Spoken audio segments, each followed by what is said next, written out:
This video is brought to you by Brand, a sick supernatural comic by writer Antonio Bryce and Image Comics artist Kanan White. If you love comics as much as I do and want to support these fantastic artists, please visit the Indiegogo link in the description below. It helps out this channel and it helps these amazing independent artists. And if you want more Birdman, follow me over on Twitter or Instagram at TheBirdman15.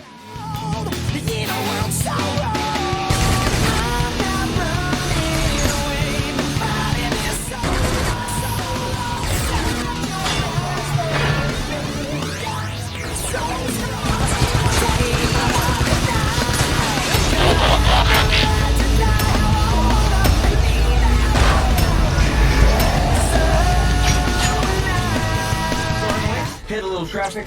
45 seconds of logos. Since it's apparent that it's not the length of the logos, only that logos exist in the first place, I'm going to ignore this sin and point out that in the description of this video, you claim that Bumblebee is the best Transformers movie. That would be the first Transformers movie, and if anyone watching this disagrees, fight me, you little bitch. Also, in an opening scene that is pretty much all computer graphics, the staging of this action is even more egregious than usual. This is a controlled environment where concern for safety is out the window, along with covering up stunt doubles and bad takes, and they still cut this like assholes. Poppycock.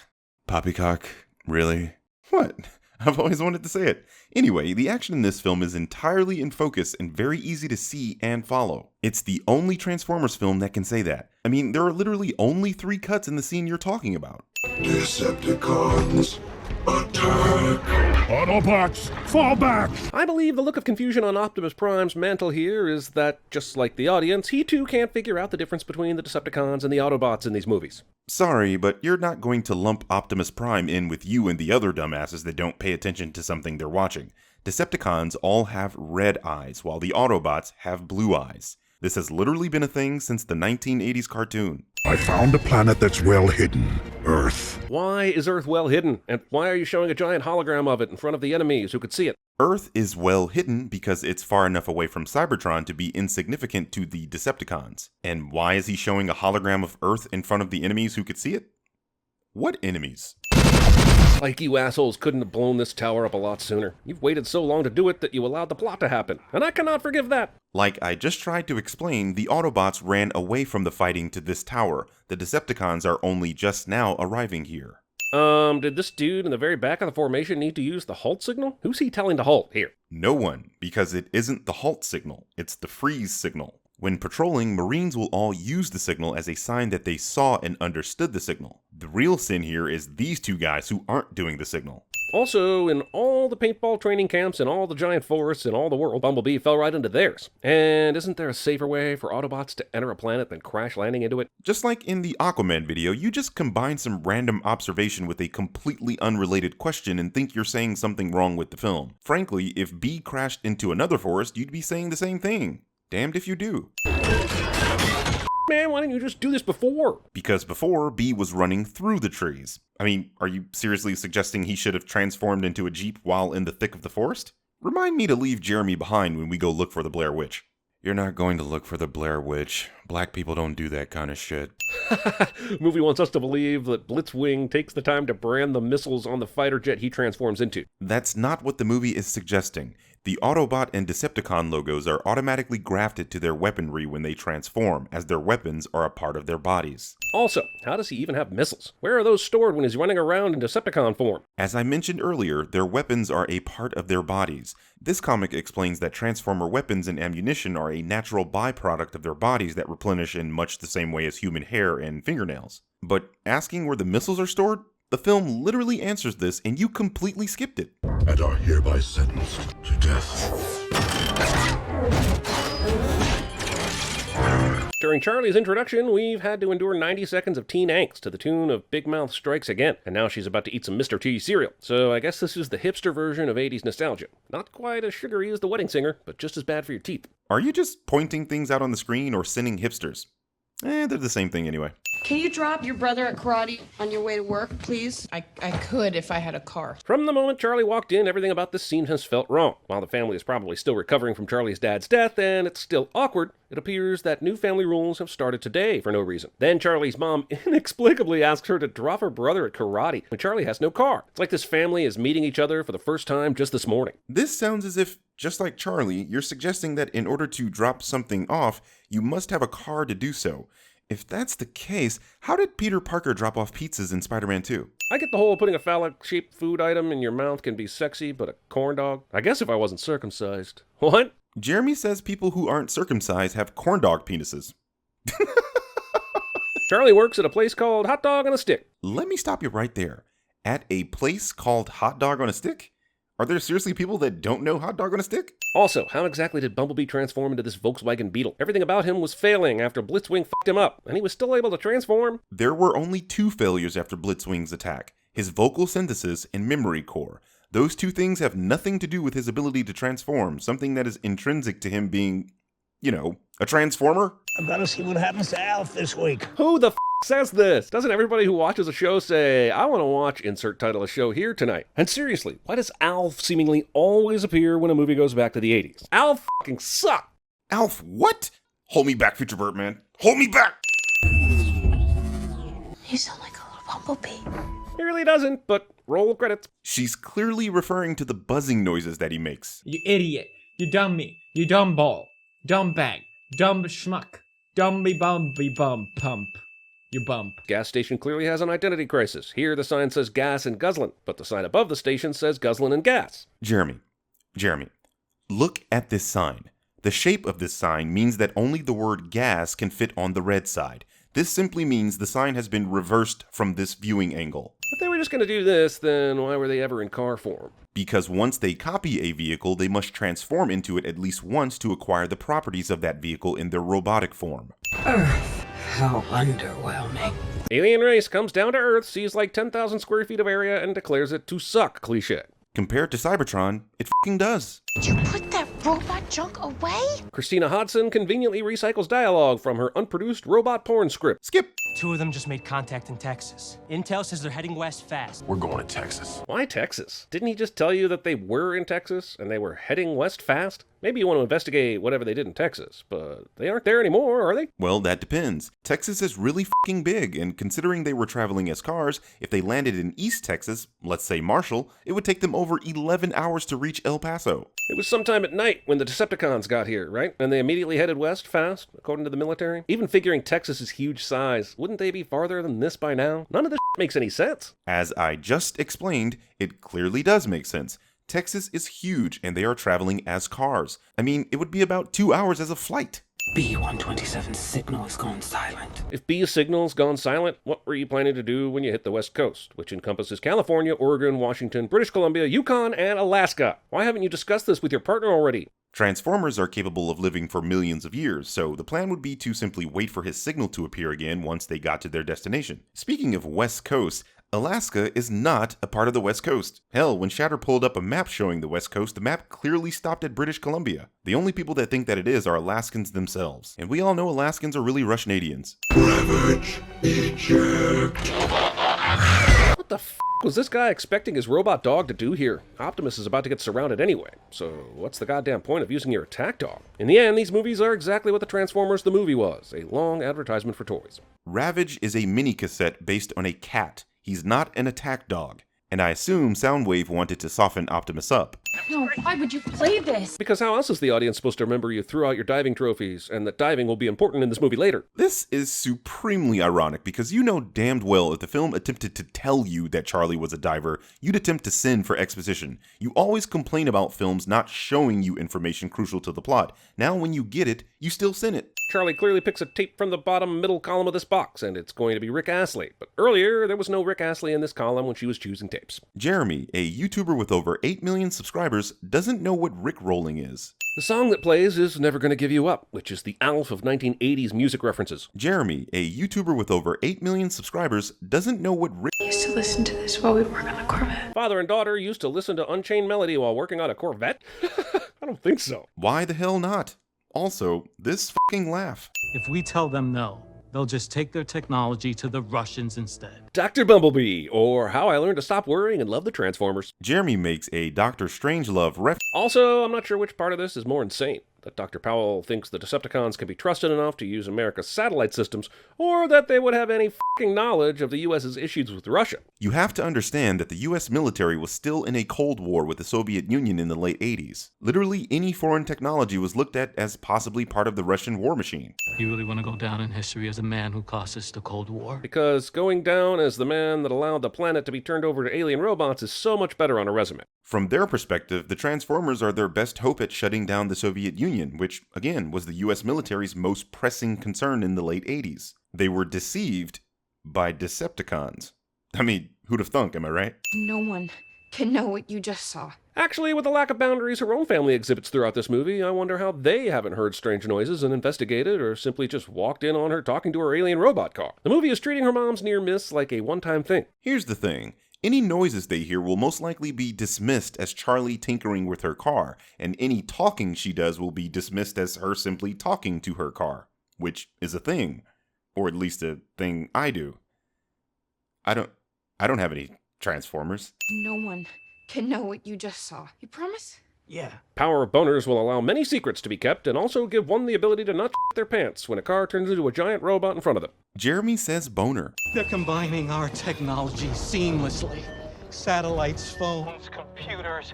They're creating an interconnected web of information. While public use of the internet as we know it didn't happen until 1989 or so, surely Dr. Powell knows that the technology he's so excited about right now is already possible. Apparently not in this film's universe, as it's literally being created by Decepticons right now.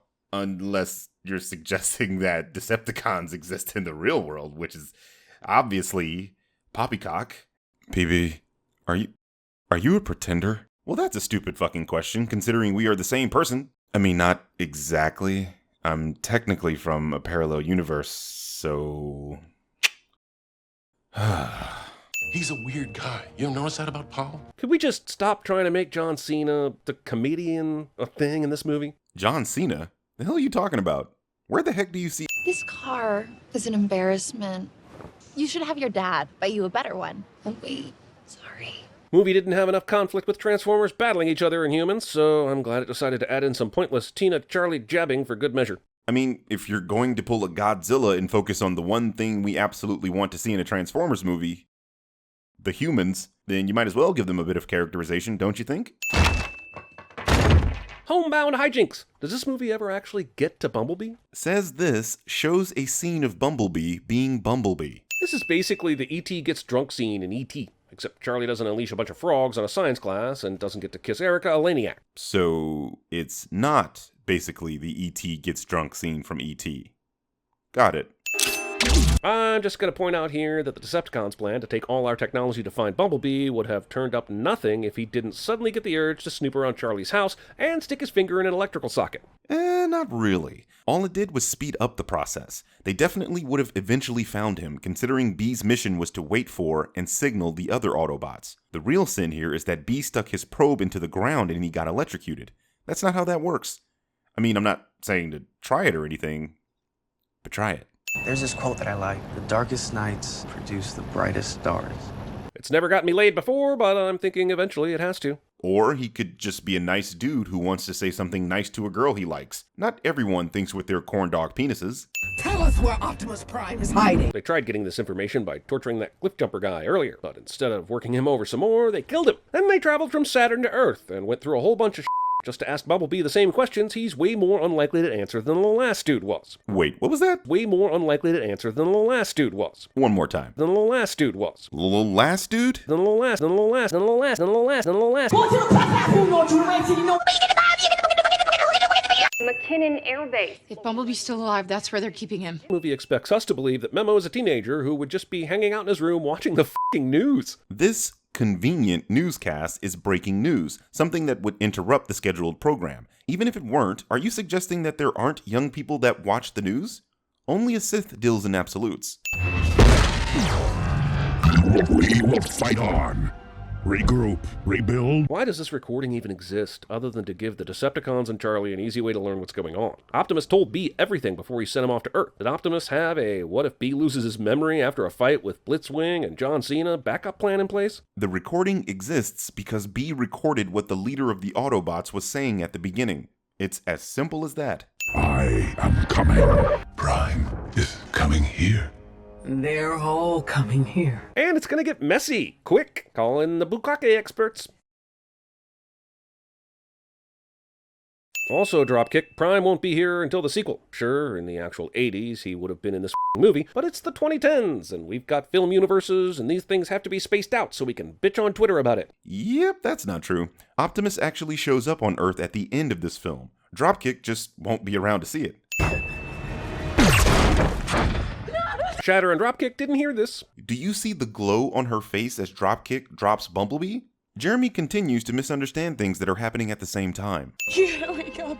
Please. This scene would be 100% more effective if I wasn't aware that there were 5 god-awful Transformers movies that take place after this, and Bumblebee is all over that. And none of that shit matters because this film is a reboot. You know how I know it's a reboot? Because in the previous continuity, Bumblebee had been on Earth since at least World War II. Pay attention. I see Bumblebee went to the iRobot school of eye color changing when going from good to bad that I've heard so much about. Wait, so you noticed the eye color change here, but completely missed eye color being the litmus test of who's an Autobot or a Decepticon? B goes on this super rampage of blowing but manages to not kill one person, thereby keeping his good guy status. So, B is angry, sure, but he isn't evil, so he's definitely not trying to kill people here.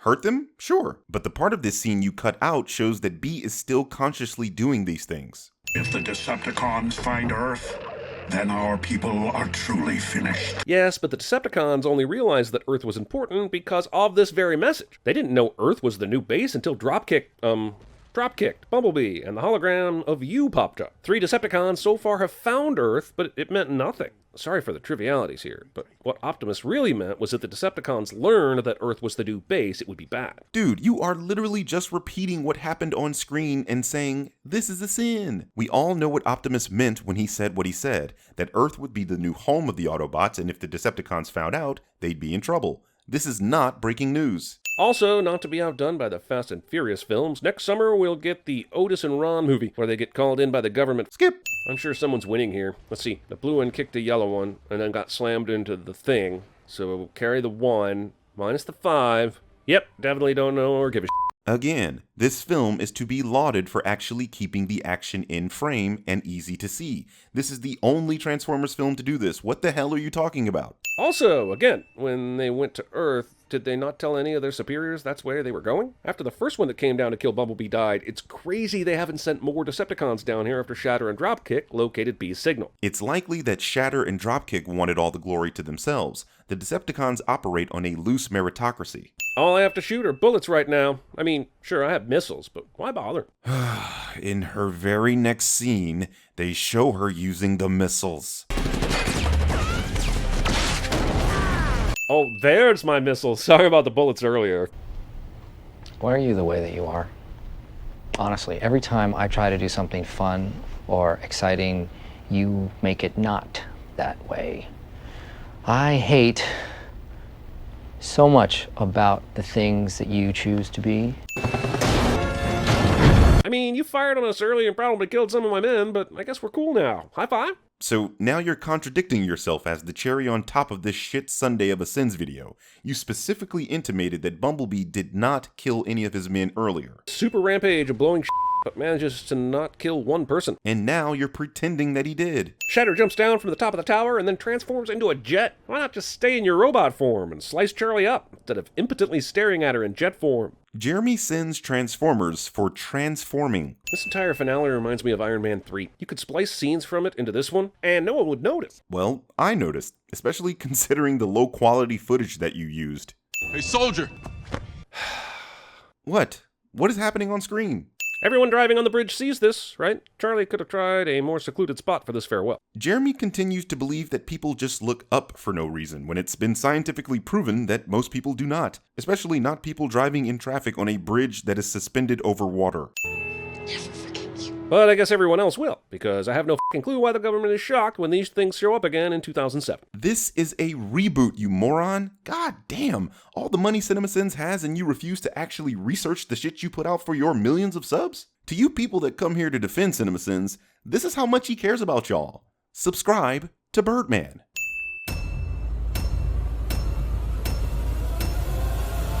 Here's a song by a gay guy.